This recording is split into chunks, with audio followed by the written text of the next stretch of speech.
여러분 안녕하십니까? 서해상에서 북한군의 총격으로 숨진 공무원 이모 씨의 실종 전 행적을 수사해온 해양경찰이 중간 수사 결과를 발표했습니다.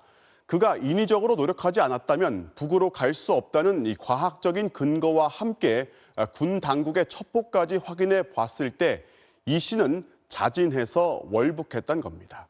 먼저 신수아 기자가 보도합니다. 해양경찰청이 국립해양조사원 등 4개 전문기관에 의뢰한 뒤 공개한 실종자 이 씨의 표류 예측 결과입니다. 이 씨가 실종된 지난 21일 소연평도 인근 조류는 섬을 중심으로 시계 반대 방향으로 돌았습니다.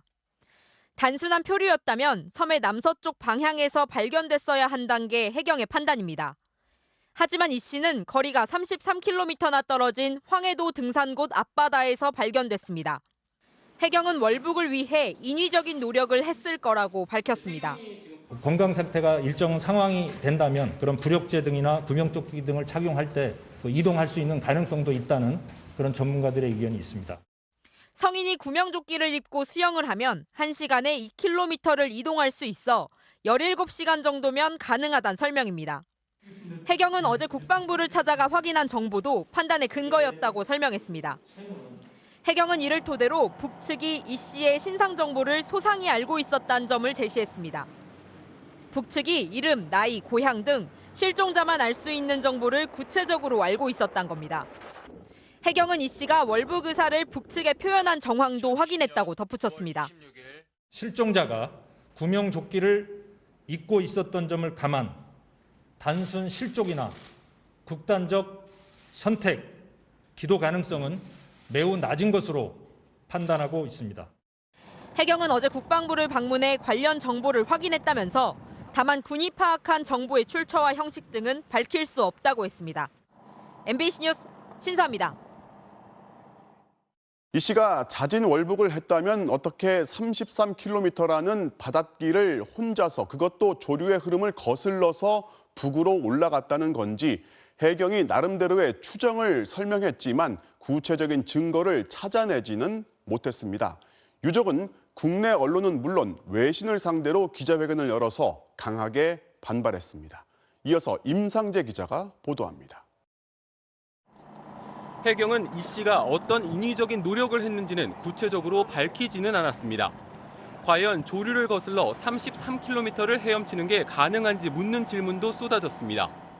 태양을 쳐서 취업당한 장소까지 이동하는 게 실질적으로 가능한 건지 여쭤보고 싶고요. 해경은 자진 월북은 종합적인 판단 결과라는 점을 강조하면서 개인 빚 문제도 언급했습니다. 3억 3천만 원 정도로 파악이 되고 있고 그중에 도박으로 지게된 그 채무는 이제 2억 6,800만 원 정도로. 무궁화 10호 현장 조사에선 월북을 뒷받침할 구체적인 물증은 나오지 않았습니다. 고장난 CCTV 2대는 실종 전날 오전까지만 녹화돼 있어 단서가 나오지 않았습니다. 이 씨의 마지막 통화는 실종 전날 밤인 21일 밤 11시 56분으로 아들에게 전화를 걸어 열심히 공부하라는 등의 평범한 대화를 주고받은 것으로 확인됐습니다. 신원을 뒷받침해줄 공무원증을 배에 남겨뒀다는 점을 들어 월북이 아니라고 주장해온 이 씨의 유족은 외신 기자회견을 열어 반박했습니다. 정부가 정밀한 조사 없이 월북으로 몰아가고 있다는 주장입니다. 논픽션이다 이거죠. 현장 조사와 시뮬레이션을 통한 그 방법을 여러 가지로 제시를 했어야 되는데 또 군이 동생을 포착한 뒤 6시간 동안 골든타임이 있었는데도 아무런 조치를 하지 않았다고 비난했습니다. 인터넷 도박으로 채무가 있었던 건 전혀 몰랐다면서 빚이나 의무사항인 구명조끼 착용이 월북의 이유가 되지 않는다고 반박했습니다.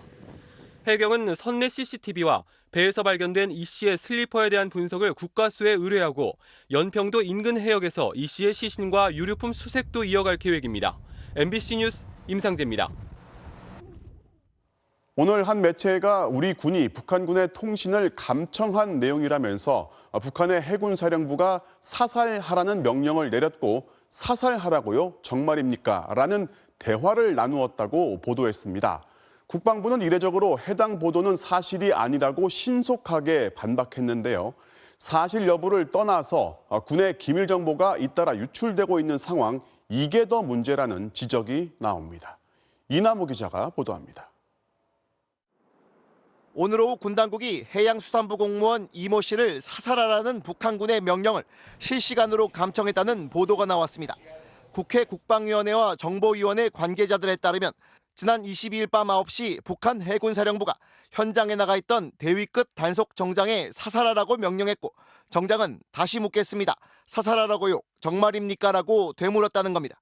그리고 40분 뒤 사살했다는 보고가 윗선에 올라갔다는 대화 내용을 우리 군이 무선 감청했다는 내용입니다.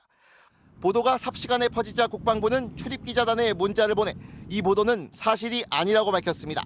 당시 우리 군이 획득한 첩보 내용 가운데 사살을 언급한 내용은 전혀 없고, 따라서 사살이라는 내용을 국회 등과 공유했다는 건 사실이 아니라는 겁니다.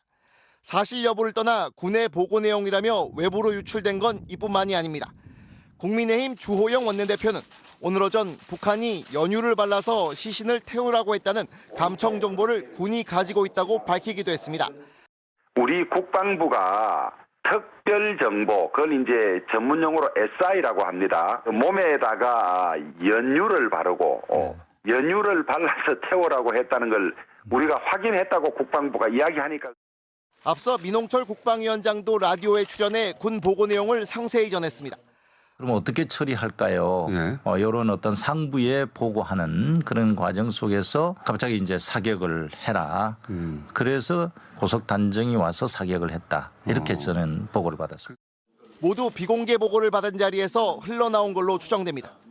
하지만 국회의원들은 군이나 정보기관에 비공개 보고를 받기 전 관련 내용을 외부에 절대 유출하지 않겠다는 서약서를 씁니다. 누설시 처벌도 감수하겠다는 확약까지 해야 들을 수 있는 정보를 공개로 또는 비공개로 흘리고 있는 겁니다. 특히 같은 보고를 듣고도 정치적 입장에 따라 다르게 해석하거나 선택적으로 흘리다 보니 진실 규명은커녕 정쟁에 활용되는 양상입니다. 현재 우리 군의 감청부대는 미군과 함께 막대한 예산과 인력을 투입해 운영되고 있습니다. 북한의 도발이나 급변 상황 등을 미리 감지하는 중요 자산인데, 이렇게 내용이 유출되면 북한은 즉시 암호 체계나 주파수 등을 바꾸기 때문에 최소 수개월은 정보 공백 상태에 빠질 수밖에 없습니다. 그 음모를 사용하고 암호화 체계를 거는 비화 무전 체계를 또 사용했다면 북한이 이제 감청되는 걸 알게 되니까 다음에는 이제 다른 체계를 좀 바꾸려고 하겠죠. 군 관계자는 국회가 비공개를 전제로 보고한 내용을 부정확하게 외부에 전달하고 있는 건 심각한 문제지만 국회를 직접 비판하기도 어렵고 또 다른 갈등을 일으킬 수 있어 난감한 상황이라며 유감을 나타냈습니다. MBC 뉴스 이남호입니다. 검찰이 추미애 법무장관 아들과 보좌관에 대해서 무혐의 처분을 내린 이후 정치권에서는 공방이 끝나질 않고 있습니다. 추 장관이 보좌관한테 지원장교 연락처를 전달해 줬고 이후 결과 보고까지 받은 사실이 드러나면서 과거 추 장관이 거짓말을 했다는 겁니다. 이준범 기자가 보도합니다. 국민의힘은 오늘 화상 의원총회를 열고 추미애 장관에 대한 검찰의 불기소 처분을 성토했습니다. 특히 아들 휴가 연장 과정에 개입하지 않았고 보좌관에게도 지시한 사실이 없다고 밝혔던 추 장관의 거짓말 논란을 집중 부각시켰습니다. 그동안 추 장관이 얘기했던 것은 다 거짓이다. 보좌관에게 전화 지시를 했다. 보좌관이 전화한 사실을 알고 있었다. 이 부분에 대해서 강력히 책임을 질 것을 촉구하는 바입니다. 국민의힘은 당시 당 대표였던 추 장관이 상급 부대 대위의 전화번호를 보좌관에게 건넨 것에 대해 청탁이 아니라고 결론낸 건 술은 마셨는데 음주운전은 아니라는 꼴이라고 비꼬았습니다. 또 무혐의 결정을 총체적 부실 수사로 규정하고 고검 항고와 함께 특검 수사를 추진하기로 했습니다. 수사가 아니라 은폐 공모 방조에 가깝다. 항고를 하는 일방으로 국회에서 특검을 추진하는 방향으로 그렇게. 이에 반해 더불어민주당은 검찰 수사로 추 장관 의혹이 무분별한 정치 공세였다는 것이 확인됐다며 야당 측에 사과를 요구했습니다. 인사청문회부터 올해 9월 정기국회 한 달 내내 추미애 장관에 대한 정치 공세에 나섰습니다. 야당이 추미애 장관 흔들기로 남긴 것은 고성과 가짜 뉴스뿐입니다. 보좌관과 아들 문제로 문자를 주고받은 건 맥락을 좀 더 확인해봐야 한다는 입장입니다. 적절하진 않은 건 맞을 텐데 그게 어떤 배경에서 등장을 하게 됐는지 뭐 이런 건 사실관계가 조금 알겠습니다. 그 맥락이 좀 확인이 돼야 판단할 수 있지 않을까 싶습니다. 다만 김영진 원내 수석부대표는 수사 결과와 별개로 추 장관이 국정감사 과정에서 합당한 조치와 사과를 할 수 있다고 밝혔습니다. MBC 뉴스 이준범입니다. MBC가 추석을 앞두고 어제와 그제 이틀 동안 여론조사를 했습니다. 먼저 서해상 공무원 피살 사건 이후 대북 정책에 대해서 대화로 풀어야 한다는 의견보다 강경한 대응을 주문하는 의견이 우세했습니다. 또 추석 연휴 기간 예고돼 있던 개천절 집회에 대해서는 방역을 위해 금지해야 한다는 의견이 압도적으로 많았습니다. 먼저 이기주 기자입니다. 최근 서해상에서 발생한 해양수산부 공무원 피살 사건 이후 대북 정책이 어떤 방향으로 추진돼야 하는지 물었습니다. 남북 협력을 중단하고 북한에 강경하게 대응해야 한다는 응답이 53.4%로 나와 북한이 잘못했지만 대화와 협력을 통해 해결해야 한다는 응답 43.4%를 10%포인트 앞섰습니다. 코로나19 방역에 대해선 정부 정책의 대체로 공감하는 의견이 많았습니다. 응답자의 79.4%가 정부의 방역 대응을 긍정적으로 평가했고 부정평가는 19.6%에 불과했습니다. 특히 개천절 집회에 대해선 방역을 위해 집회 금지는 당연하다는 응답이 78.8%로 집회와 시위의 자유를 위해 금지할 필요가 없다는 응답 19.3%보다 4배 이상 많았습니다. 사회적 거리두기에 대해선 방역을 위해 강력한 거리두기를 해야 한다가 61.1%, 경기 침체를 막기 위해 완화해야 한다가 36.9%로 집계됐고 절반 이상의 응답자가 코로나19로 추석 지출이 줄어들 것이라고 답했습니다. 현 정부 임기 내 집값 전망에 대해서도 물었는데 계속 오를 것 같다는 응답이 과반을 넘어 종합부동산세 강화 등 정부의 강력한 부동산 정책의 효과를 아직은 국민들이 체감하지 못하는 것으로 나타났습니다. 의대생들에게 추가로 국가고시 응시 기회를 부여해야 하는지에 대해서는 형평성과 공정성을 고려해 기회를 줘서는 안 된다는 응답이 54.8%로 의사 수급을 고려해 추가 시험에 기회를 줘야 한다는 의견을 앞질렀습니다.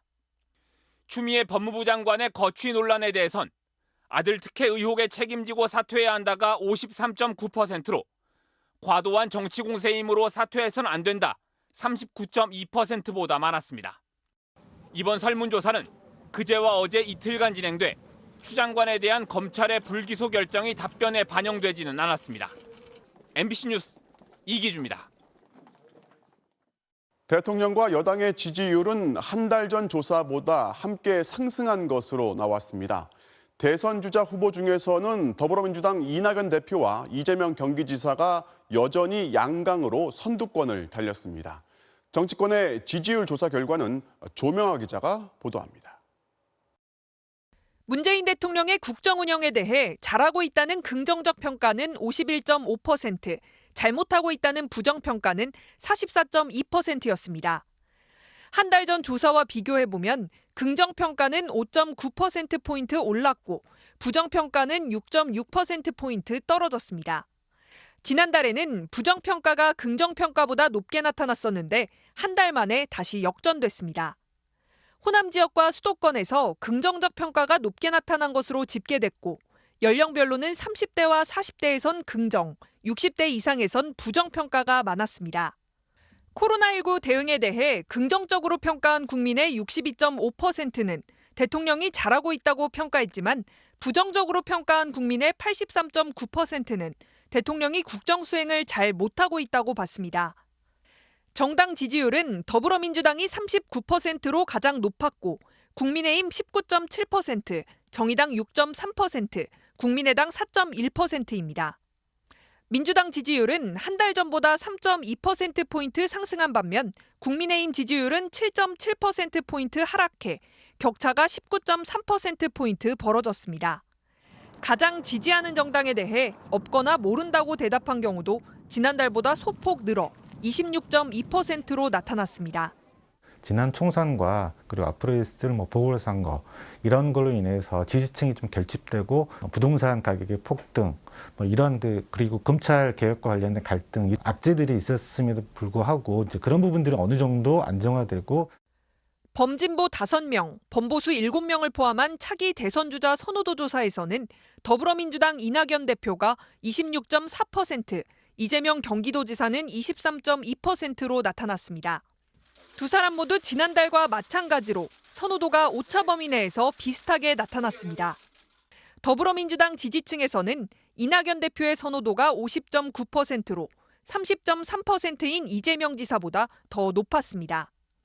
이 대표는 호남권과 진보 성향층에서, 이 지사는 30대와 인천 경기 지역에서 상대적으로 선호도가 높게 나타났습니다.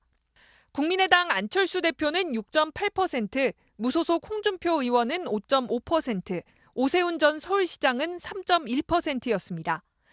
MBC가 코리아 리서치에 의뢰해 실시한 이번 여론조사의 표본 오차는 플러스 마이너스 3.1%포인트이며 더 자세한 사항은 중앙선거 여론조사 심의위원회 홈페이지를 통해 확인할 수 있습니다. MBC 뉴스 조명아입니다. 네, 추석이 이제 이틀 앞으로 다가왔습니다. 올해는 코로나19의 여파로 예전과는 좀 다른 모습의 추석이 될 것으로 예상을 했는데요. 서울 요금소에 나가 있는 취재기자를 연결해서 교통 상황부터 알아보도록 하겠습니다.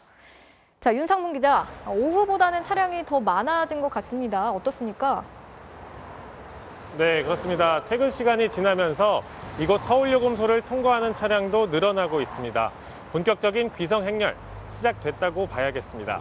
저녁부터 주요 고속도로 곳곳이 길게 막히기 시작했습니다. 지금 출발하신다면 이미 시작된 정체가 밤새 계속될 거라는 점 감안하셔야겠고요. 내일 오전 9시쯤이 가장 정체가 심하고 내일 저녁까지는 가다서다를 반복할 걸로 예상되고 있습니다. 그러면 고속도로 CCTV 화면을 보면서 지금 어려운 구간 확인해 보겠습니다. 먼저 경부고속도로 부산 방향 죽전 휴게소 주변입니다. 도로가 꽉 막혀 차량들이 느린 속도로 움직이고 있습니다. 경부선은 부산 방향으로 목천 나들목에서 청주 나들목 구간을 비롯해 전체 50km 구간에서 정체가 빚어지고 있습니다. 다음은 서해안 고속도로 목포 방향 서평택 나들목 주변입니다. 역시 차량들이 제 속도를 내지 못하고 있는데요. 이 주변에서 모두 13km 구간이 막히고 있습니다. 코로나19 여파로 많은 분들이 고향 방문을 포기하셨는데요. 한국교통연구원의 설문조사 결과 올 추석 이동 인구는 2,700만 명으로 작년보다 14.2%가량 감소할 것으로 나타났습니다. 코로나19 때문에 아무래도 대중교통보다는 개인 차량을 이용하시는 분이 많을 것으로 보이고요. 따라서 고속도로를 이용하는 차량은 작년 추석보다 10% 정도만 줄어들 것으로 보입니다. 이번 추석 연휴가 특히 중요한 것은 코로나19 방역에 큰 분수령이 될 수 있기 때문인데요. 정부는 고향을 직접 방문하는 건 자제해달라고 당부하면서 만약 가게 되더라도 마스크를 계속 착용하고 방역 수칙을 철저히 지켜달라고 밝혔습니다. 그동안 명절 때면 통행료를 내지 않고 고속도로를 이용할 수 있었는데요. 하지만 올 추석에는 평소처럼 내셔야 합니다. 지금까지 서울요금소에서 MBC 뉴스 윤상문입니다. 네, 앞서 전해드린 것처럼 이번 추석 연휴는 특별 방역 기간이기도 하죠. 그래서 귀성객들에게도 강화된 방역 수칙이 적용이 됐는데요. 열차는 창가 쪽에만 앉아야 하고 휴게소에서는 아예 실내에서 음식을 먹을 수 없게 됐습니다. 김아영 기자가 현장에 다녀왔습니다. 오늘 낮 서울역, KTX 열차에 타봤습니다. 마스크를 쓴 귀성객들이 좌우 창가 쪽 좌석에만 일렬로 앉아 있습니다. 거리 두기를 위해 가운데 좌석들은 텅 비워졌고 입석 손님은 아예 없습니다. 이번 연휴 기간 코레일은 전체 201만 석의 열차 좌석 가운데 판매량을 절반 수준인 104만 석으로 줄였습니다. 이 때문에 표를 구하기가 예년보다 쉽지 않았습니다. 좀 힘들었어요. 평소보다 그냥 원래 예약하는 것보다 아무래도 코로나다 보니까 예약 대기를 걸어서 좀 어렵게 예매했던 것 같아요. 서울 만남의 광장 휴게소. 주차장에는 귀성 차량들이 들어차 있습니다. 휴게소 건물 안으로 들어가 봤습니다. 식탁들이 치워져 있고 의자들은 한 곳에 쌓여 있습니다. 코로나19 방역을 위해 연휴 기간 동안 휴게소 안에서 음식을 먹을 수 없도록 했기 때문입니다. 30가지에 이르던 식사 메뉴는 가지고 나갈 수 있는 도시락 메뉴로 바뀌었습니다. 식당에서는 차 안에서 먹을 수 있도록 이렇게 도시락 형태의 식사만 판매되고 있습니다. 또 외부에서도 한 명만 먹을 수 있게 이렇게 1인 전용 테이블이 설치된 상태입니다. 원래 그냥 국밥 맛있어가지고 먹고 갈라 했었는데 근데 식사가 오늘부터 안 된다고 해가지고 매장 안에서 그래서 그냥 도시락 사서 이렇게 가는 길이거든요.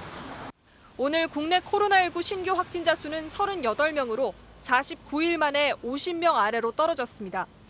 하지만 경기도 성남의 방위산업체에서 10명이 집단 감염되는 등 안심할 수 없는 상황 속에 추석 연휴를 맞고 있습니다. 이동을 하신다면 한적한 야외가 좋고 야외에서도 1m 거리 두기가 안 된다면 반드시 마스크를 착용해 주십시오. 방역당국은 연휴가 끝나면 확진자가 폭증했던 과거 사례를 되풀이하지 않도록 철저한 개인 방역을 거듭 당부했습니다. MBC 뉴스 김아영입니다.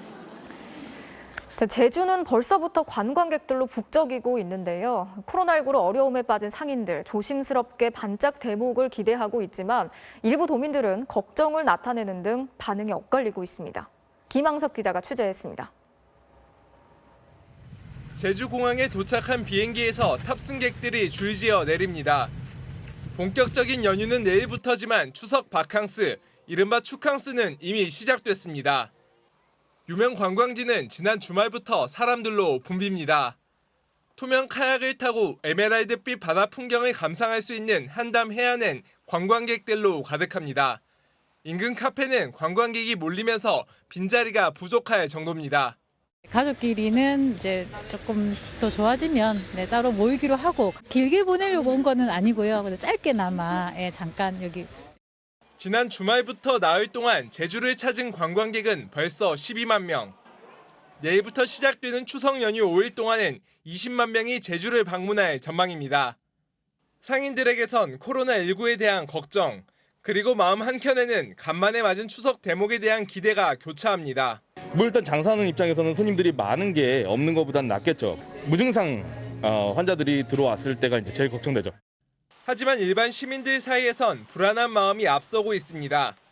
가족들의 귀성까지 말린 마당인데 이렇게 관광객들이 몰려왔다가 휴가가 끝난 뒤 자칫 확진자가 쏟아지면 시설 폐쇄 등의 고통을 또다시 감내해야 하기 때문입니다. 잠복기나 이런 시기에는 잘 모르자 발견을 빨리 못 하잖아요. 그러니까는 애도 키우고 있는 터라서 더 불안하고 학교 보내기도 무섭고. 코로나19 속에 맞는 추석 연휴. 30만 관광객을 맞이하는 제주의 소갈이도 깊어지고 있습니다. MBC 뉴스 김항섭입니다.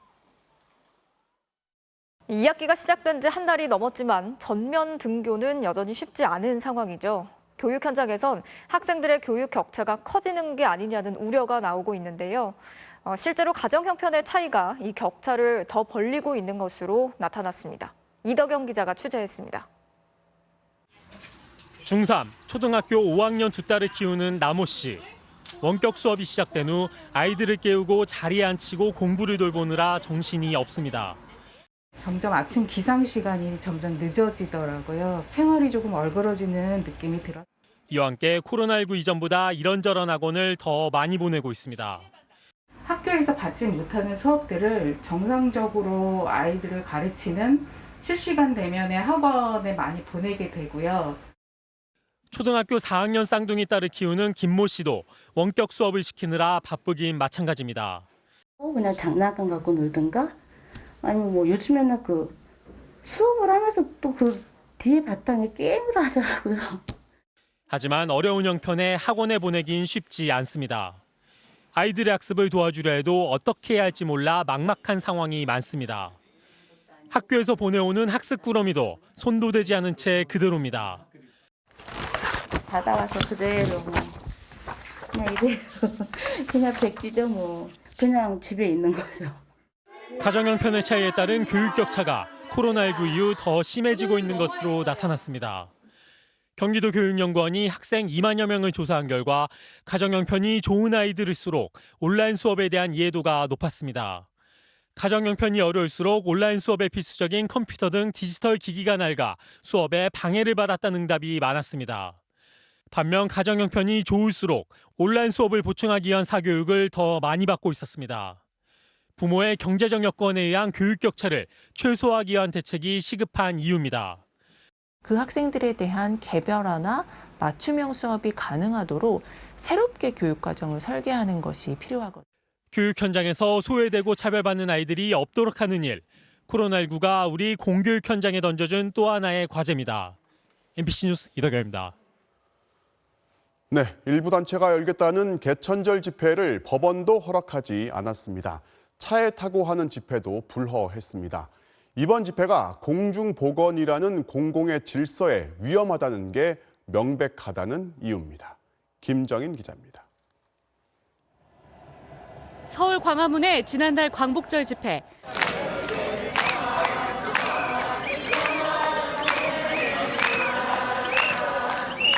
(100명만) 모이겠다던 집회에는 수만 명이 몰렸고 마스크를 벗은 채 구호를 외치거나 음식을 먹는 등 방역 수칙은 온데간데 없었습니다.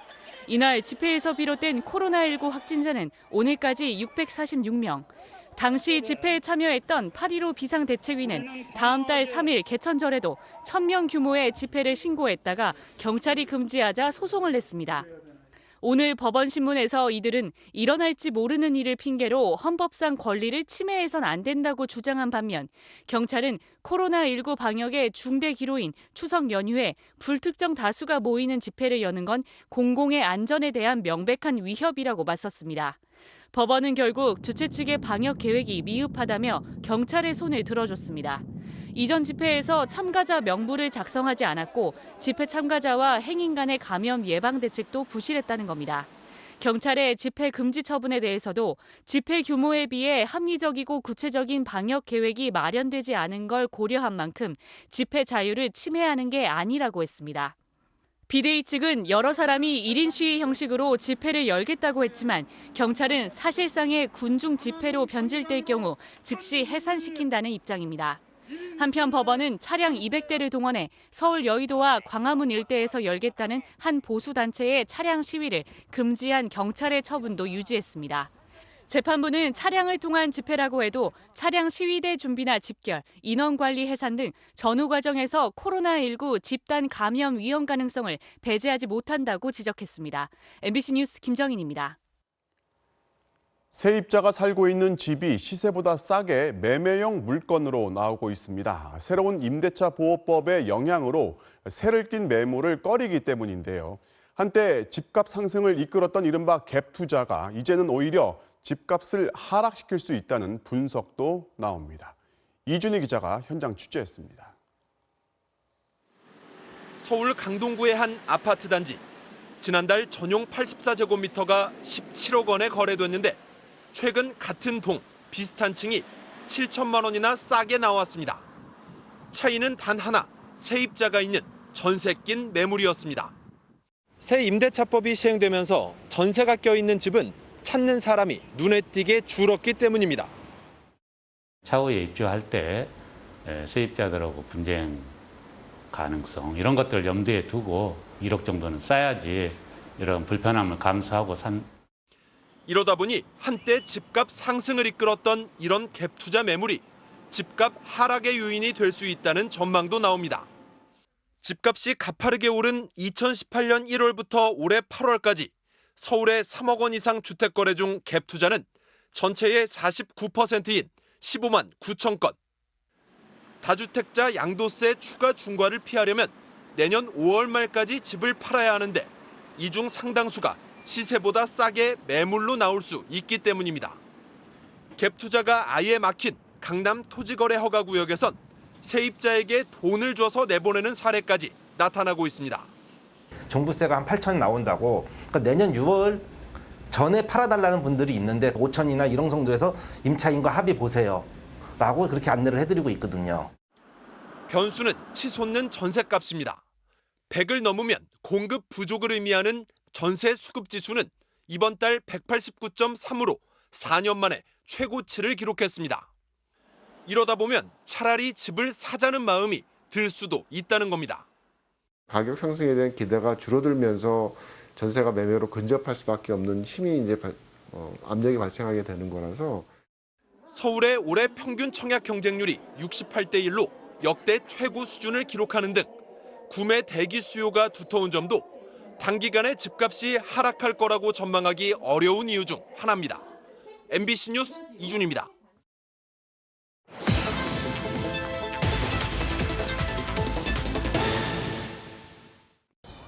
바로 간다 인권사회팀 조희영 기자입니다.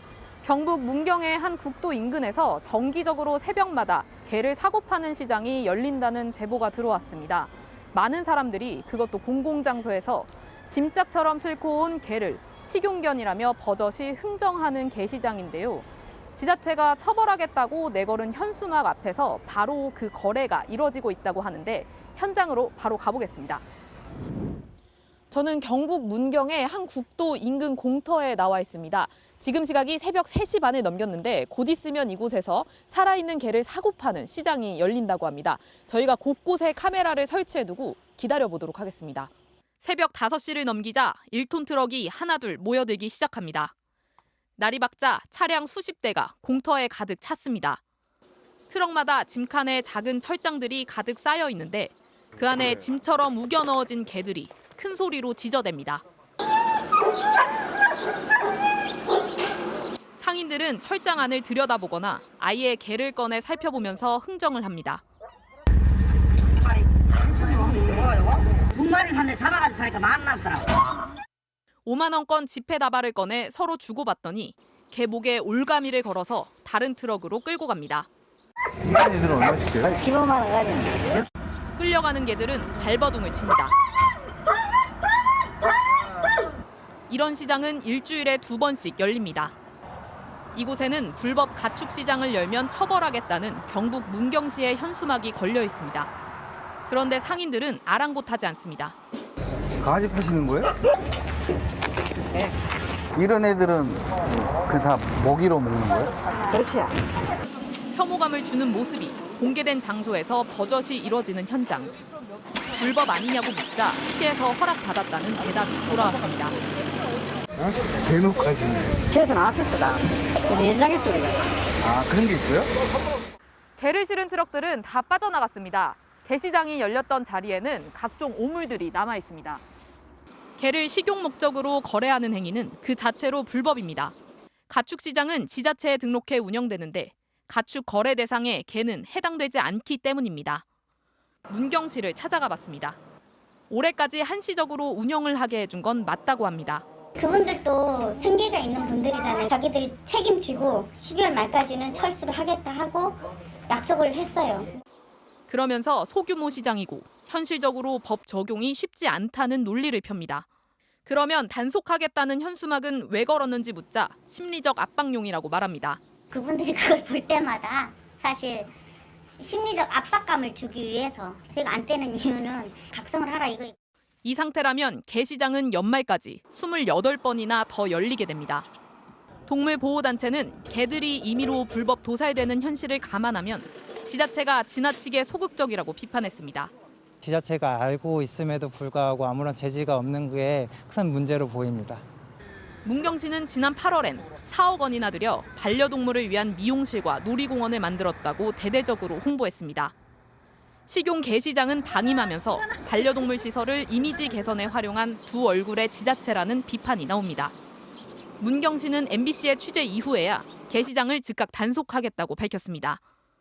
동물보호단체는 동물학대와 불법 가축시장을 개설한 혐의에 대해 개시장에 참여한 상인들을 상대로 형사 고발하기로 했습니다. 바로 간다 조희영입니다. 부산의 한 아파트에서 승강기가 갑자기 꼭대기로 급상승하는 사고가 있었는데요. 안에 타고 있던 모녀가 2시간 동안 공포에 떨다가 구조가 됐습니다. 그런데 해당 승강기는 불과 나흘 전에 실시한 점검에서 이상이 없다는 결과를 받은 것으로 확인됐습니다. 류재민 기자가 취재했습니다. 119 구조대원이 간신히 승강기 문을 열자 바닥보다 높이 올라가 있는 내부에 갇혀 있던 두 사람이 보입니다. 간신히 밖으로 빠져나온 7살 난 딸과 엄마. 아빠를 보고도 여전히 겁에 질려 있습니다. 아빠 여기 있다. 아빠 여기 있어. 어제 저녁 부산의 한 아파트 7층에서 두 모녀는 승강기에 탔고 1층에 도착한 순간 승강기가 갑자기 위쪽을 향해 치솟았습니다. 꼭대기층인 25층까지 지나쳐 가까스로 멈춰섰지만 굳게 닫힌 문은 아무리 버튼을 눌러도 열리지 않았습니다. 승강기에 탔던 엄마와 딸은 이 승강기에 갇혀 구조가 될 때까지 2시간이나 두려움에 떨어야 했습니다. 지은 지 19년 된 이 아파트에서 승강기 고장은 이전에도 여러 차례 발생했다고 합니다. 소소하게 이렇게 말썽이 많이 있었어요. 문이 열려있는 상태에서 움직이거나 저희 아이가 그래가지고 한번 놀란 적이 있어가지고. 결국 승강기가 제일 아래층에서 꼭대기층까지 뚫고 올라가는 중대 사고까지 난 건데 불과 나흘 전에 실시한 점검에선 아무 이상이 없다는 결과가 나왔습니다. 우리가 해라는 거 다 했고 얼마 전에도 승강기 안전관리위원회에서 그 후기 점검하고 별 이상 없다고 해준 거예요. 경찰과 한국승강기안전공단은 승강기의 무게균형을 맞추는 도르래 추가 파손돼 사고가 난 것으로 보고 있습니다. 작년 11월에도 부산의 또 다른 아파트에서 승강기가 1층에서 18층 꼭대기층까지 급상승했고 아빠와 12살 난 아이가 안에 갇히는 똑같은 사고가 났습니다. 두 건 모두 같은 회사에서 만든 승강기에서 발생한 사고여서 경찰은 승강기의 결함 여부도 조사하고 있습니다. MBC 뉴스 류잼리입니다. 지나가는 차량에 일부러 부딪힌 뒤 부모님의 유골함이 깨졌다면서 사기 행각을 벌여온 남성이 경찰에 붙잡혔습니다.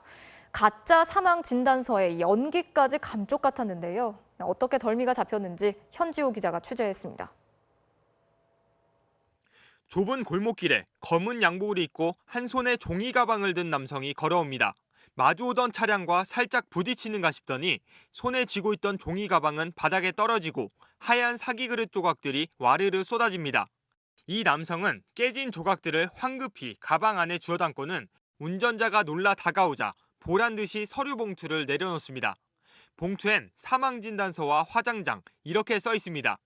부모님 장례를 치르러 가는 길인데 유골함이 깨졌다며 울먹이며 현금을 요구했다고 합니다. 15만 원 드렸거든요. 유골함이 깨졌다니까 너무 죄송스럽잖아요. 도망가셔야 되는 거 아니냐고 제가 말씀드리니까 괜찮다고. 하지만 이 모든 게 거짓말이었습니다. 그런데 덜미는 의외로 쉽게 잡혔습니다. 운전자는 미안한 마음에 현금을 주고 떠났지만 뺑소니 논란을 우려해 경찰에 신고했는데 접촉사고로 유골함이 깨졌다는 비슷한 사건이 11건이나 있었던 겁니다. 게다가 결정적으로 이미 한 번 당했던 한 운전자가 깨진 유골함을 붙잡고 자신에게 울먹이던 바로 이 남성을 우연히 목격해 경찰에 신고한 겁니다. 경찰이 수사해보니 60대였던 이 남성은 다치지 않으려고 팔에는 미리 제작한 보호대까지 착용하고 있었습니다. 장소를 미리 물색한 뒤 이렇게 CCTV가 없는 곳에서 주로 범행을 저질렀습니다. 지난 1년여간 부산 경남에서 확인된 것만 11건의 사고를 일으켜 110만 원을 챙겼습니다. 그리고 이런 사기 수법이 알려지자 오늘 하루 만에 추가 피해 신고 20여 건이 더 접수됐습니다. 피해자들은 부모의 유골함을 깨었다는 어떤 그런 미안함 때문에 경찰에 신고를 하지 않은 것 같고 그다음에 피해 금액이 소액이라서 경찰에 신고를 하지 않은 것 같습니다. 경찰은 상습 사기 혐의로 이 60대 남성을 구속하고 추가 피해자들의 신고를 당부했습니다. MBC 뉴스 현지호입니다. 미국 텍사스주의 한 도시에서 뇌를 파먹는 미생물이 수돗물에서 발견이 됐는데요. 실제로 6살 된 소년이 숨지면서 비상사태까지 선포가 됐습니다. 수돗물을 끓여 먹으면 괜찮다고 하는데 주민들의 불안이 가시지 않고 있습니다. 박진주 기자가 취재했습니다. 6살 소년 조시아는 야구를 좋아하던 건강한 소년이었습니다. 그런데 지난 3일부터 갑자기 열이 나고 두통, 구토에 시달리다가 응급실에 입원했습니다. 코로나19 감염인 줄 알고 검사를 받았는데 아이 머리에선 뇌 먹는 아메바로 알려진 미생물 네글레리아 파울러리가 발견됐습니다. 결국 증세가 나타난 뒤 닷새 만인 8일 세상을 떠났습니다. He loved to be outside and he loved to be with his sister and his cousins. You know, he was a lovable little boy and loved everybody that he was around. And 인구 2만 7천 명의 작은 도시인 텍사스주 레이크 잭슨시에서 일어난 일입니다. 긴급히 상수원 수돗물을 검사한 결과 11개 샘플 중 3개에서 양성 반응이 나왔습니다. 같은 상수도원을 사용하는 8개 지역에 즉각 재난 사태가 선포됐고 수돗물 사용 금지령이 내려졌습니다. Tried to disinfect the entire system and we'll be doing that for a 60-day period. 상수원 검사 결과 레이크 잭슨시를 제외한 7개 지역의 재난 사태는 해제됐고 주정부는 수돗물을 끓여 먹으면 안전하다고 밝혔습니다. 그러나 주민들의 불안은 가시지 않고 있습니다. The most difficulty here is with uncertainty. We don't know when water will be back, and town doesn't tell us. 뇌 아메바는 주로 오염된 물에 기생하는데 수영하는 사람의 코를 통해 뇌에 침투한 뒤 세포를 파먹고 뇌를 붓게 해 사망에 이르게 하는 것으로 알려졌습니다. 드물지만 치사율이 높아 1962년부터 145명이 감염됐지만 생존한 사람은 4명에 불과할 정도입니다. 미국에서는 작년 9월에도 워터파크에서 물놀이를 하던 남성이 이 아메바에 감염돼 숨졌고 2014년 캔자스주의 호수에서도 수영을 하던 9살 소녀가 감염돼 목숨을 잃었습니다. 뇌 아메바는 따뜻한 물을 좋아해 기온이 높은 지역에서 주로 발생하는 것으로 알려졌습니다. Loves warm water. The amoeba live in the sediment on the bottom of lakes and ponds. When people stir it up, the amoeba get into the water. 스페인, 파키스탄, 타이완, 일본 등에서도 감염 사례가 보고됐지만 아직 국내에서는 감염 사례가 알려지지 않았습니다. MBC 뉴스 박진주입니다. 이어서 오늘 이 뉴스 전해드리겠습니다. 미국에서 89세 피자 배달원이 거액의 팁을 받아서 화제가 되고 있는데요. 따뜻함과 친절함에 감동한 사람들의 답례였습니다. 한 남성이 백발이 성성한 노인에게 흰 봉투를 건넵니다. 봉투 안을 본 노인은 놀라움에 입을 다물지 못하는데요. 봉투에서 나온 건 1,400여만 원이나 되는 현금. 노인은 결국 울음을 터뜨렸습니다. I don't know what to say. 노인에겐 무슨 일이 있었던 걸까요? 주인공은 미국 유타주에 사는 89세 피자 배달원 데를린 유이 씨인데요. 고령에도 국가에서 주는 연금만으로는 생활이 어려워서 배달 일을 하고 있습니다. 90이 가까운 나이에 주 30시간이 넘는 배달 일을 하기란 쉽지 않았습니다. 하지만 유이 씨는 언제나 밝고 친절하게 손님들을 대했는데요. 특히 유이 씨만의 특별한 인사말과 Hello, are you looking for some pizza? 박자에 맞춰 경쾌하게 문을 두드리는 소리는 트레이드 마크가 됐습니다. 이런 그에게 행운이 찾아온 건 이웃 벨디즈 부부 덕분이었습니다. 피자 가게 단골이었던 벨디즈 부부는 고령에도 열심히 살아가는 친절한 유이 씨에게 반했습니다. 그리고 그의 따뜻한 모습을 사람들과 나누고 싶은 마음에 SNS에 영상을 올렸습니다. How long you guys been here? Well, it's nice to know you, neighbor. Yeah, you too. Handsome and intelligent, you're generous too. I would just love if we can just be friends. Thank you. You're already my friend. 그러자 사람들의 반응이 왔습니다. 친절하고 따뜻한 모습에 마음을 뺏긴 사람들이 고령의 나이에 일하는 유이 씨의 건강을 걱정하기 시작한 겁니다. 결국 유이 씨를 위한 특별한 팁을 모금하기로 한 벨디즈 부부. 며칠 만에 SNS상에서 거액을 모금한 부부는 유이 씨를 찾아가 팁을 전달했습니다. In cash. It's all real. How do I ever say thank you? I don't know what to say. 평소 사람들에게 베풀었던 친절함의 답례를 받은 유이 씨. 친절함이 얼마나 값진 것인지 생각하게 합니다. My gosh, I don't believe this. We love you. We love you. Oh, I love you too.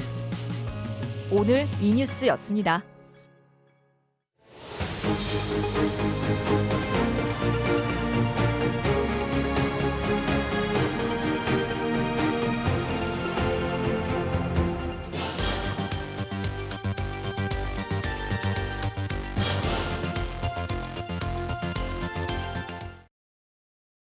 명절이라고 해서 제대로 못 쉬는 직업, 대표적으로 119 구급대원이 있습니다. 출동했다가 오히려 폭행을 당하기도 하죠.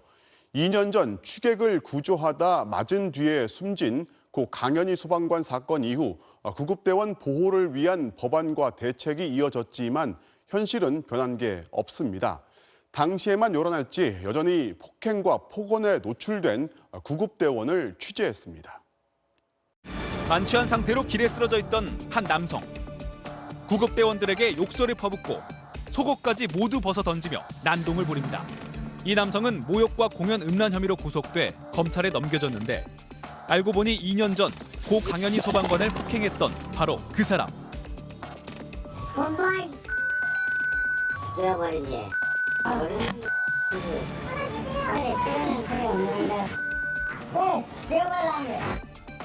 강 소방관은 이 남성에게 폭행을 당한 뒤 뇌출혈 증세로 쓰러졌다 한 달 뒤 끝내 숨을 거뒀습니다. 하지만 폭행이 강 소방관의 사망과 직접적인 관련성이 없다는 이유로 폭행치사죄는 적용되지 않았고 다른 범죄 혐의와 합쳐 징역 1년 10개월을 선고받고 구격했습니다. 그리고 출소하자마자 또 이런 난동을 피운 겁니다. 주치자도 많이 만나봤지만 이렇게까지 욕설을 하고 이렇게 옷까지 벗고 순종적이었던 사람이 갑자기 이렇게 폭력성을 나타낸 환자는 처음이어서 조금 당황하기도 하고. 고 강현희 소방관을 폭행했던 사람이라는 사실을 알게 된 구급대원들은 다시 한번 큰 충격을 받았습니다.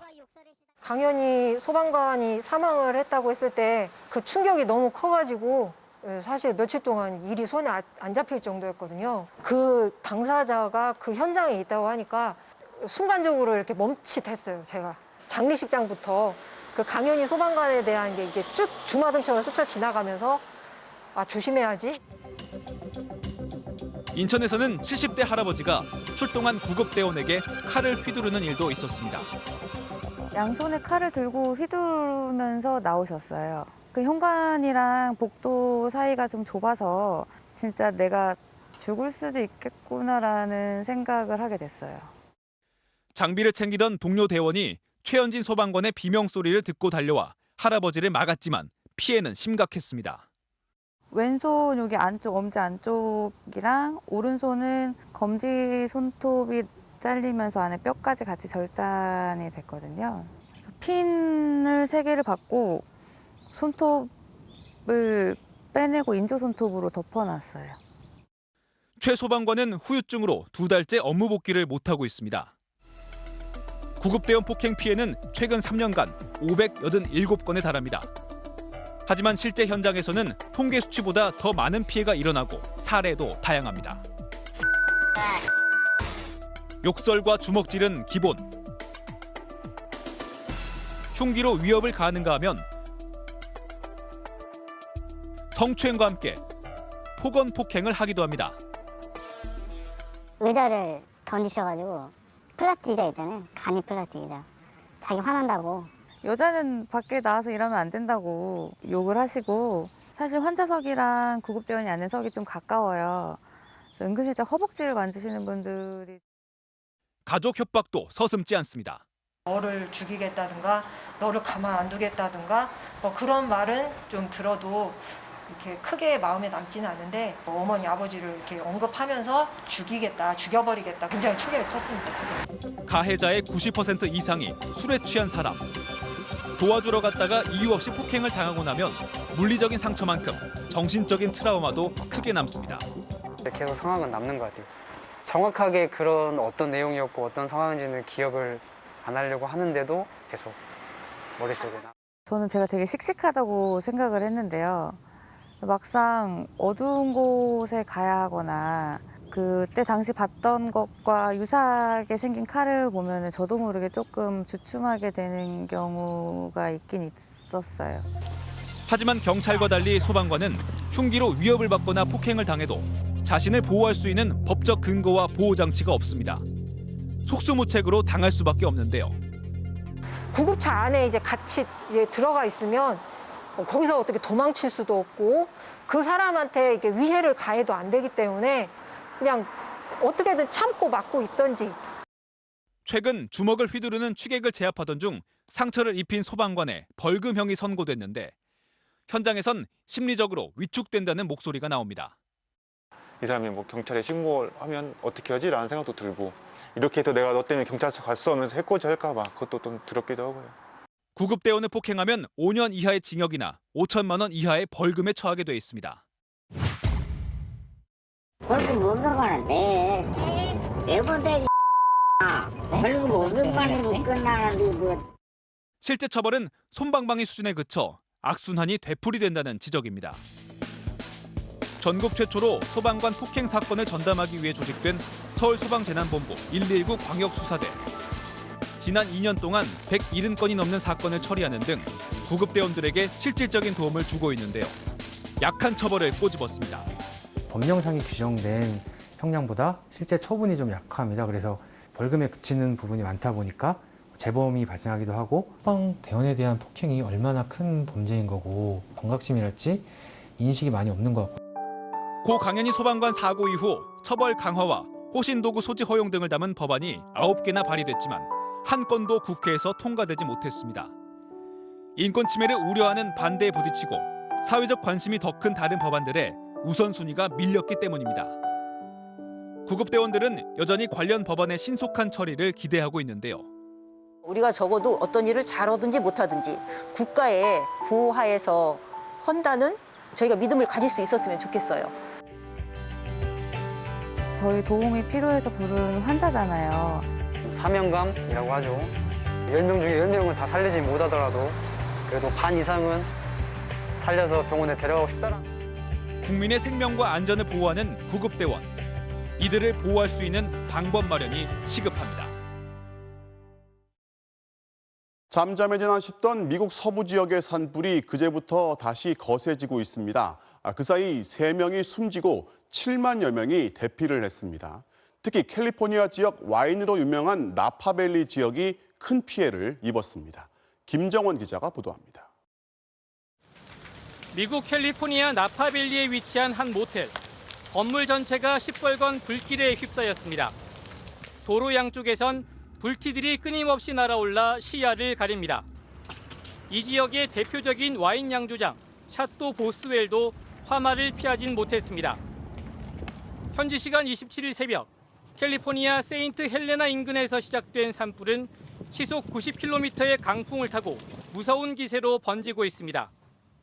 대형 산불 2개가 추가로 발생하면서 지금까지 3명이 숨지고 서울 면적의 절반 정도인 280제곱킬로미터가 불에 탔습니다. 소노마와 인근 나파밸리 지역의 주민 7만 명에게는 대피령이 내려졌습니다. I was up all night fighting, trying to save my house. Flames got everybody pretty much. 산불이 휩쓸고 간 포도밭은 시커먼 재만 남았습니다. 미국 와인 대부분이 나파밸리와 소노마에서 생산되고 있어 포도 농장주와 와인 양조장에는 비상이 걸렸습니다. These wildfires likely are going to be, without question, the single worst disaster the wine grape growing community has ever faced. 용케 불길을 피한 농가들도 올해 농사를 망쳤다며 울상입니다. 산불 연기가 포도에 스며들면 탄소 화합물인 페놀 성분이 만들어져 와인에서 역겨운 냄새와 맛이 나기 때문입니다.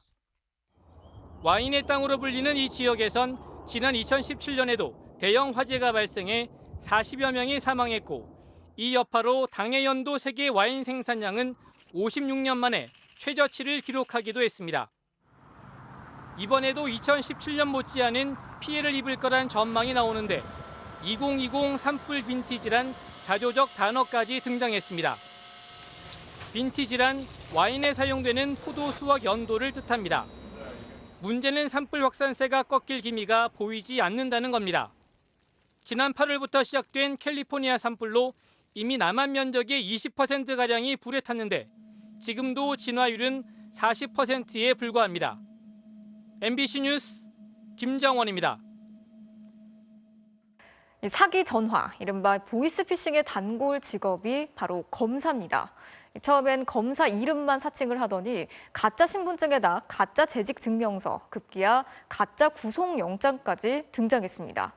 결국 검찰이 검찰을 사칭한 모든 문서를 사진 찍어서 보내면 이게 진짠지 아닌지 확인을 해주는 콜센터를 만들어서 오늘부터 운영에 들어갔습니다. 임현주 기자가 전해드리겠습니다. 취업준비생 28살 김모 씨에게 걸려온 한 통의 전화. 네, 여기는 그 서울중앙지방검찰청 첨단범죄수사팀의 팀장을 맡고 있는 김민수 검사예요. 이어 가짜 검사 신분증과 명함 등을 보내더니 김 씨의 계좌가 대규모 금융사기에 연루됐다며 현금을 찾아 수사에 협조하라고 압박합니다. 운전하시면서 조사 받으세요. 본인 전화 꺼지면 바로 수배부 체포영장 나가면 2년 이하의 징역에 처벌받잖아요. 이처럼 수사기관을 사칭하는 사기범들이 가짜 신분증과 재직증명서, 구속영장 등으로 피해자들을 속이는 건 단골 수법입니다. 최근엔 검사 사무실까지 가짜로 만든 뒤 화상전화로 신분을 위장한 사례까지 등장했습니다. 매년 증가세를 보이는 보이스피싱 피해. 전국 최대 검찰청인 서울중앙지검이 의심스러운 문서들의 진위 여부를 알려주는 콜센터를 열었습니다. 누군가에게서 받은 수상한 검찰 관련 문서를 찍어 보내주면 연중 24시간 연결되는 담당 수사관이 서류를 확인해 줍니다. 다만 범죄 조직원과 이미 통화한 전화기는 악성 앱에 노출될 수 있어 유의해야 합니다. 피해자가 어떠한 번호로 전화를 걸던지 보이스피싱 조직원에게 연결되도록 하는 경우가 많이 있습니다. 따라서 보이스피싱 조직과 전화기가 아닌 다른 사람의 전화기를 이용해서 서울중앙지검이 올해 재판에 넘긴 보이스피싱 10건 중 4건은 검찰로 신분을 속인 범죄였고 대부분 서울중앙지검을 사칭한 사례였습니다. MBC 뉴스 임현주입니다. 네, 이번 추석에는 고향을 찾는 사람들이 줄면서 기차역과 터미널은 오늘 다소 한가한 모습이었는데요. 그래도 1년에 한두 번 고향을 찾는 귀성객들은 코로나19를 우려하면서도 설레는 마음으로 한가위를 기대하고 있었습니다. 이지수 기자가 현장에 다녀왔습니다. 오늘 낮 서울 고속버스 터미널 매표소. 창구 절반가량은 직원이 없고 운영 중인 창구에도 이용객이 서너 명에 불과합니다. 예년과 달리 가족 단위 귀성객도 눈에 잘 띄지 않습니다. 동생이 하나 있는데 명절 때라고 해서 좀 얼굴도 보고 그랬었는데 뭐 그런 것도 못 보는 게 좀 아쉽고. 서울역도 상황은 비슷합니다. 지난해 추석 연휴 전날과 비교하면 서울역 대합실은 다소 한산한 모습입니다. 실제 이번 연휴 기간 예매된 열차 좌석은 지난해 절반 수준입니다. 수십 명이 굽이굽이 빼곡히 줄을 섰던 지난해와 달리 매표소 앞에는 이용객이 딱 한 명씩만 서 있습니다. 열차 안에서도 코로나19 확산을 대비해 이용객들은 창가에만 앉았습니다. 전체 201만 석 가운데 47만 석만 팔려 지난해 55%에 불과합니다. 코로나19로 인한 감염 확산이 우려돼 고민이 깊었다는 한 귀성객. 처음에는 오시지 말라고 하셨다가 큰 누나가 이번에 임신을 해서 또 얼굴도 1년에 한 번 볼까 말 건데 이번에 어쩔 수 없이 가게 됐어요. 그럼에도 한가위를 맞아 모든 가족이 모이게 됐다며 기뻐하는 귀성객도 있었습니다. 아들 삼형제, 결혼했고 조카도 있고 한데 이제 거의 다 오죠. 그게 무서우면 지하철 어떻게 타고 버스를 어떻게 타겠어요. 코레일은 코로나19 감염 확산을 우려해 열차 안에서는 음식물을 먹거나 마실 수 없고 마스크는 꼭 써야 한다고 밝혔습니다. MBC 뉴스 이지수입니다. 코로나19에서 완치된 국내 환자 10명 중에 9명이 후유증에 시달리고 있는 것으로 나타났습니다. 피로감을 느끼거나 집중력이 저하된 경우가 가장 많았고 후각과 미각이 손실되거나 심리적인 후유증을 호소하는 사람들도 있었습니다. 신정현 기자가 취재했습니다. 코로나19에 걸렸던 미국 할리우드 배우 알리사 밀라노가 SNS에 올린 동영상입니다. 빗질할 때마다 머리카락이 한 움큼씩 빠집니다. One brushing. This is my hair loss from COVID-19. 이미 완치 판정을 받은 부산대학교 박현 교수. 200일이 지났지만 여전히 후유증에 시달린다며 완치라는 말에 속지 말라고 경고합니다. 브레인 포그, 머리에 안개가 낀 것처럼 멍하고 기억력이 떨어지는 후유증이 있다는 겁니다. 가슴 통증과 피부 변색, 만성 피로 등의 증상도 호소하고 있습니다. 코로나19는 호흡기로 들어가서 혈관으로 이제 그다음에 다 공격을 하다 보니까 폐, 심장 그런 대로 이 염증 반응이 생기고 혈전으로 막혀버리다 보니까 그런 후유증이 실제로 완치된 사람 10명 가운데 9명은 후유증에 시달린다는 연구 결과가 국내에서도 처음으로 나왔습니다. 경북대학교 감염내과 김신우 교수팀의 온라인 설문조사 결과 965명의 응답자 가운데 879명, 91%가 한 개 이상의 후유증이 있다고 답했습니다.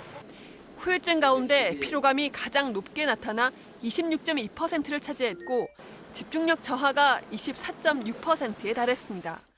심리적 후유증이나 후각과 미각의 손실도 나타났습니다. 회복된 분들에 대해서 내년 중에는 폐에 대한 CT 촬영 및 분석 등을 통해서 좀 더 합병증을 확인을 하고 이와 관련해 방역당국은 호흡기 관련 기저질환이 있던 경우 완치 후 폐 섬유화가 진행된 사례가 있었고 부정맥 등 심혈관계 후유증도 보고됐다고 밝힌 바 있습니다. 방역당국은 현재 전국 16개 의료기관이 연합해 코로나19 합병증과 후유증에 관한 조사를 진행하고 있다고 밝혔습니다. MBC 뉴스 신정현입니다. 한반도 종전선언 문제를 들고 간 우리 외교 당국자와 만난 미국의 비건 국무부 부장관이 창의적인 아이디어들을 논의했다면서 북한의 호응이 중요하다는 입장을 밝혔습니다. 하지만 북한이 대화에 나서지 않고 있고 미국은 대선을 한 달 정도 앞둔 상황이라서 북미 간의 돌파구 마련은 쉽지 않아 보이는데요. 워싱턴에서 박성호 특파원이 취재했습니다. 비건 국무부 부장관은 우선 서해에서 있었던 공무원 피살에 강한 유감을 표시했습니다. Something that was deeply disturbing to the Korean people and certainly to the United States of America. 북한과의 외교적 해법에 관해선 창의적인 아이디어들을 논의했는데 다만 북한의 호응이 중요하다는 점을 강조했습니다. I very much appreciate the encouragement and the creative ideas that we discussed today, but we cannot do it by ourselves. The U.S. and ROK cannot do this by ourselves. We need the DPRK engaged. 대화 테이블로 나오라는 요구는 미국의 기존 입장이긴 하나 이번 면담에서는 한반도 종전 선언을 염두에 둔 걸로 보입니다. 우리 측 평가는 퍽 긍정적입니다. 최근에 가진 대화들 중에 아주 제일 좋았다고 생각을 하고요. 한국과 미국이 공조하는 것은 그 어느 때보다 중요하다고 생각을 합니다. 하지만 종전선언에 관해 손에 잡힐 만한 뚜렷한 진전이 있을지는 불투명합니다. 당사자인 북측은 인도적 지원을 하겠다는 미국의 거듭된 손짓에도 일절 대답이 없습니다.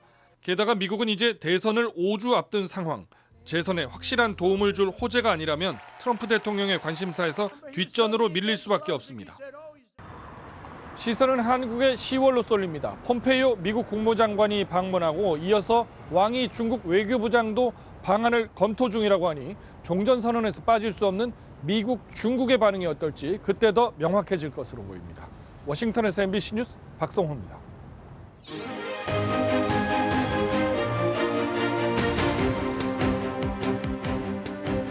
정치적 참견 시점, 오늘도 정치팀 김재영 기자와 함께 하겠습니다. 첫 번째 소식 보겠습니다. 네. 21대 첫 체포동의안 방탄 국회 없다인데 여당의 정정순 의원 얘기죠? 네, 21대 국회 들어 첫 국회의원 체포 동의안이 상정되게 됐습니다. 네. 방금 말씀하신 정정순 더불어민주당 의원이 지난 총선에서 선거법 위반 등의 혐의로 검찰에 조사를 받아왔는데요. 관할 법원이 어젯밤 체포영장을 발부한 겁니다. 자, 체포영장이 발부가 됐다는 거는 혐의도 나름 소명이 좀 됐고 그리고 검찰 조사를 여러 번 거부를 했다는 얘기잖아요. 네, 일단 혐의가 크게 세 가지인데요. 네. 공직선거법 위반, 정치자금법 위반, 그리고 개인정보보호법 위반 등입니다. 정 의원은 8번의 검찰 출석 요구에 응하지 않았고요. 법원은 정 의원이 범행을 했다고 볼 만한 이유가 있고 네. 또 정당한 이유 없이 출석도 안 했다며 체포영장을 발부했습니다. 자, 출석 요구에 지금 8번을 불응했다는 거는 뭐 수사를 거부하겠다는 의사인데 네. 반대로 검찰 수사는 상당히 진전이 된 모양입니다. 네, 일단 정 의원의 선거를 도왔던 오촌 조카 등 캠프 관계자 2명이 구속됐고요. 네. 지금 재판을 받고 있는 상황입니다. 자, 그러면은 정 의원은 왜 안 나온다고 합니까? 사실 오늘 저희가 여러 차례 전화도 하고 문자도 남겼는데요. 방송 직전까지 곧 연락드리겠다는 문자만 주고 해명을 하지 않고 있습니다. 다만 검찰에선 정 의원이 국회의원 불체포 특권을 이용하는 거 아니냐며 의심하고 있습니다. 네. 달력을 한번 보시면요. 네. 내일부터 바로 추석 연휴로 이어지고요. 네. 그러면 빨라야 다음 주, 그 다음 주, 그러니까 5일에나 체포동의안이 국회에 접수가 될 텐데 네. 그 주는 또 한글날 연휴가 있습니다. 네. 그런데 바로 그 다음 주 15일은 이번 21대 총선 관련 범죄의 공소시효 만료일입니다. 예. 그때까지 수사를 끝내지 못하면 재판에 넘길 수 없게 되는 거죠. 통상의 국회 본회의 상정과 처리 일정 등을 감안하면 최소한 정 의원이 구속 수사는 피하려고 한 게 아니냐 이런 의심을 받게 되는 겁니다. 자, 그런데 만약에 본회의 처리가 안 된다고 해도 정 의원이 뭐 이 혐의를 재판에서 못 따지는 건 아니에요. 네, 그래서 저희가 검찰 고위 관계자들에게도 물어봤는데요. 네. 이미 확보한 증거도 충분하다면서 의원을 조사하지 않고도 재판에 넘기겠다는 입장을 분명히 했습니다. 네. 국회의원을 조사하지도 않고 재판에 넘기는 초유의 사태가 벌어질 수 있게 됐습니다. 자, 체포동의안이 만약에 상정되면 여당은 어떻게 한답니까? 네, 일단 여당 지도부 몇 명과도 통화를 해봤는데 네. 체포 동의안을 처리하지 않으려고 본회의를 열지 않는 이른바 방탄국회는 하지 않겠다는 입장은 분명히 했습니다. 그럼 본회의 열어서 체포안을 처리하겠다는 거네요. 예, 그렇다 보니 여당 관계자는 정 의원 본인이 자진 출석을 할 수 있도록 계속 설득 중이다 이렇게 상황을 전했습니다. 그러니까 여당이 이제 우리가 단체로 꼼수 부리는 모습 보이지 않고 원칙대로 대응하겠다 뭐 이런 거잖아요. 네. 배경이 있겠죠. 네, 여러 가지 해석이 나오고 있는데요. 하나는 당 지도부가 의원 특권 남용은 안 된다 이런 기존 입장을 재확인한 거고요. 네. 최근 논란이 된 김홍걸 의원이나 이상직 의원을 당 윤리위에 회부한 것처럼 원칙 처리한 것의 연장선상이다. 뭐 이런 설명입니다. 뭐 정 의원 이제 말고도 이제 국회로 이런 체포동의안이나 이런 게 넘어올 것들이 더 있을 거란 말이죠. 자, 그때도 같은 원칙을 적용하겠다 이런 거잖아요. 네, 바로 그 점인데요. 최근 검찰이 다시 수사에 속도를 낸 게 바로 패스트트랙 관련인데 네. 여기 관련된 의원들이 생각나실 겁니다. 네. 국회 체포동의안은 출석 의원의 과반수가 동의를 해주면 통과가 되거든요. 전체 의원의 과반 이상을 가지고 있는 여당의 입장이 결정적인 겁니다. 때문에 지금 여당의 기준이 앞으로 혹시 있을지 모를 또 다른 체포동의안 처리의 방향성을 가늠하게 해준다. 이렇게 해석되고 있습니다. 자, 다음 소식 보겠습니다. 기차역 아닌 시장으로 달라진 추석 인사인데 이제 올해는 아무래도 이제 코로나19 때문에 이제 이동이 예전에 비해서 좀 줄어들 거라는 예상 때문에 정치인들 이제 기차역 아니라 시장으로 몰려간 것 같습니다. 네, 장소도 바뀌었고요. 네. 제가 보기에 내용적으로도 좀 바뀐 것 같아서 준비했습니다. 네. 기차역 환송 대신 시장 상인들을 만나 현장의 목소리를 더 듣겠다는 건데 관련 영상 준비해봤습니다. 네, 달라진 귀성 인사 오늘 준비한 영상을 보면서 마치겠습니다. 지금까지 김재영 기자였습니다.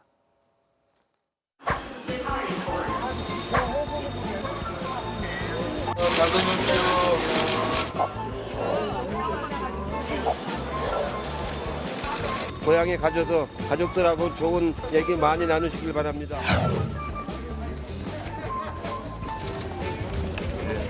남대문 시장 경제에 대해서 좀 관심 좀 가져주십시오. 그러게요. 네, 안타깝네요. 임대료 뭐 세금 뭐 이런 거 하지 뭐. 그래요. 네, 믿겠습니다. 네. 하루라도 빨리 회복되길 바라고 저희들도 할 수 있는 한 지원을 하겠습니다. 이것이야 찾아주라고 정말 너무 죄송해요. 상당한 기간이 이 고래의 이 문제 해결에 최선의 노력을 갖다가 경주를 하겠습니다.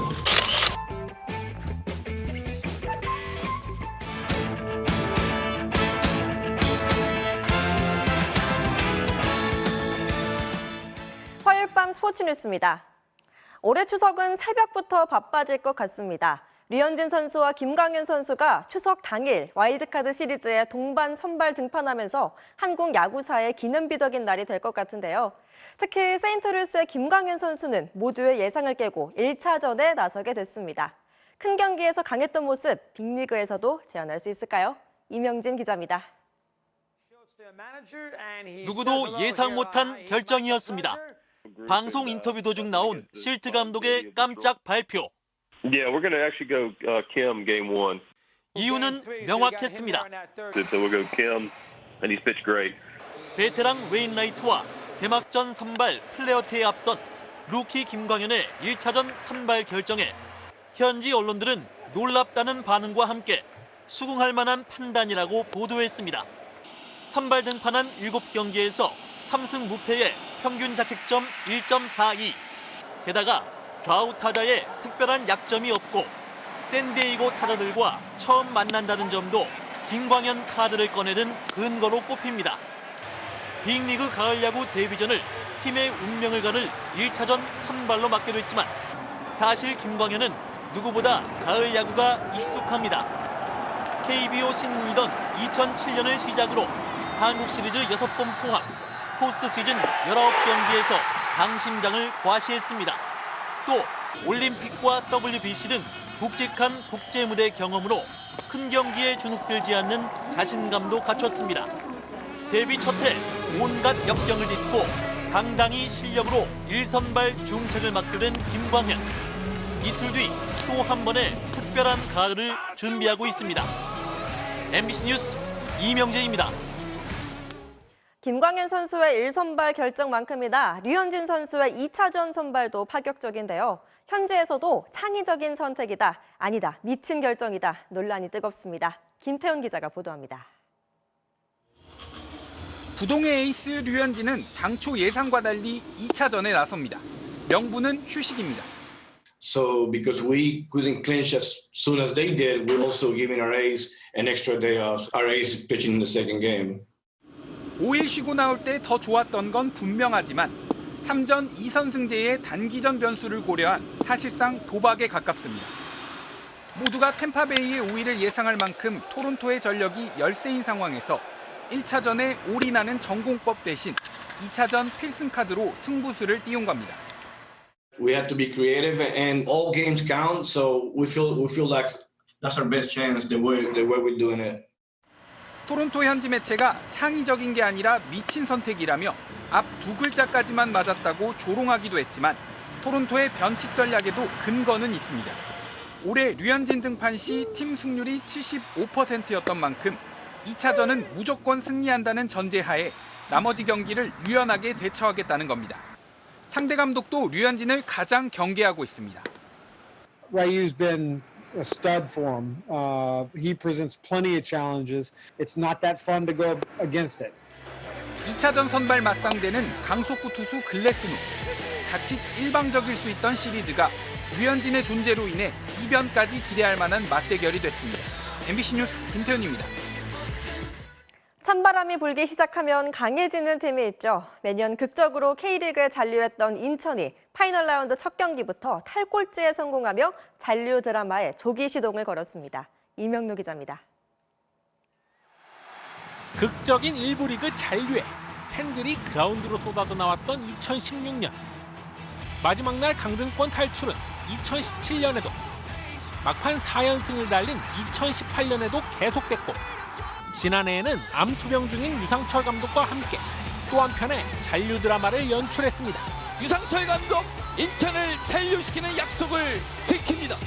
올해도 잔류 극장은 계속됩니다. 오히려 개봉 시기를 앞당겼습니다. 파이널 라운드 첫 경기부터 창단 최다인 6골을 폭발시키며 탈꼴찌.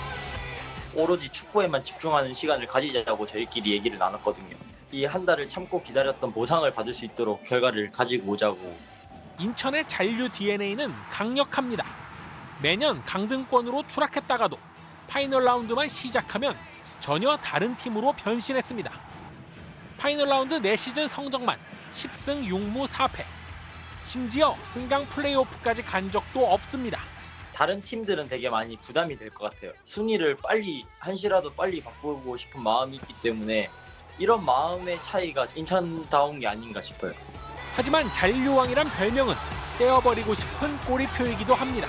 솔직히 매년마다 더 나아지고 더 좋아진 성적을 거둘 거라고 했는데 맨날 저는 거짓말쟁이가 되는 기분이에요. 마음으로는 지금 5연승 하고 싶어요. 인천답게 최선을 다해서 싸우고 결과로 보답드리고 싶습니다. MBC 뉴스 이명노입니다.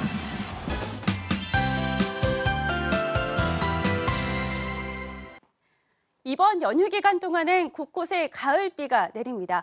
먼저 연휴 첫날인 내일 오후부터 저녁 사이 서울 등 중부지방과 호남 서해안을 중심으로 비가 내립니다. 비구름이 오래 머무진 않겠지만 벼락과 돌풍을 동반하는 곳이 있겠고요. 또 내륙 산간에서는 우박이 떨어질 가능성도 있겠습니다. 추석 당일에는 하늘에 구름만 끼면서 구름 사이로 보름달을 볼 수 있겠습니다. 서울 기준 달이 뜨는 시각은 저녁 6시 20분입니다.